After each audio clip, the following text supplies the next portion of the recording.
Nageenyi faraara Kiristoos isiniif haa baay'atu. Uummata TikTok irra jirtan hundumti keessanuu adaraa Waaqayyo. Namni sagalee koo kana dhageessan sheer koppiliingii naa godha. Ani koomentiin barbaadu.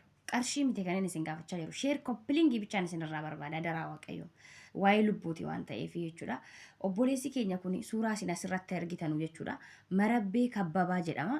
Dhalataa godina Shawaa Kibba Lixaa aanaa Meettaa Walqixxeetti kan dhalateedha jechuudha. Mucaan kun waggaa 8 biyya ormaa taa'ee gara biyya isaatii deebi'ee maatii isaa erga argee deebi'ee booda ji'a 6 guutuu erga deeme jechuudha. Ji'a 6 guutuudha.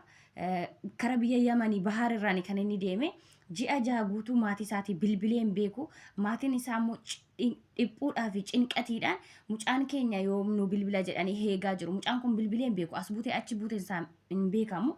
Yoo lubbuudhaan jiraate yookaan immoo bilbilii nama jalaa baduu danda'a, quxurii maatii dagachuu danda'a, namni waan nama aggaxamu hin beekanu, namni immoo isa bukkee jirtan, namni afaan kana dhageessan, suuraa mucaa kanaa argitanii mucaan kun yoo lubbuudhaan kan jiraate maatii isaa akka dubbisu adaraa Waaqayyo hundumti keessanuu namni afaan kana dhageessan sheer koppiliingii gochuudhaan mucaa kana biras akka qaqqabu namoota isa bukkee jiranullee qaqqabee jiraatee fi dhiisee isaa maatii isaa osoo beeksisee baay'ee natti tola. Adaraa Waaqayyo maqaan isaa Marabbee Kabbabaa jedhama. Dhalataa godina Shawaa Kibba Lixaa aanaa Meettaa Walqixxeetti kan inni dhalate jechuudha. Ji'a 6 guuteera. Itoo maatii isaatti hin dubbatin as buutee achi buuteen isaa hin beekamu. Waggaa 8 garuu biyya ormaa arge taa'ee deebi'ee maatii isaa arge garuu amma arga maatii isaarraa adda ba'ee ji'a 6 guutuu maatiin isaa dubbisee hin beeku. Maatiin isaa eessa akka jiran hin beeku.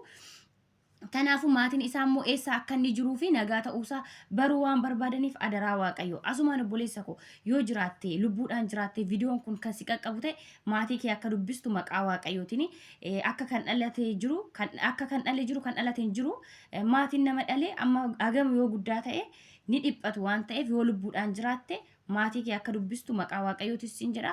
Waaqayyo si haa mul'isuun jedha. Hundumti keessanuu sheer koppiliingii namni obboleessa qabdan please. Namni obboleessa qabdan hundumti keessa sheer koppiliingii godha.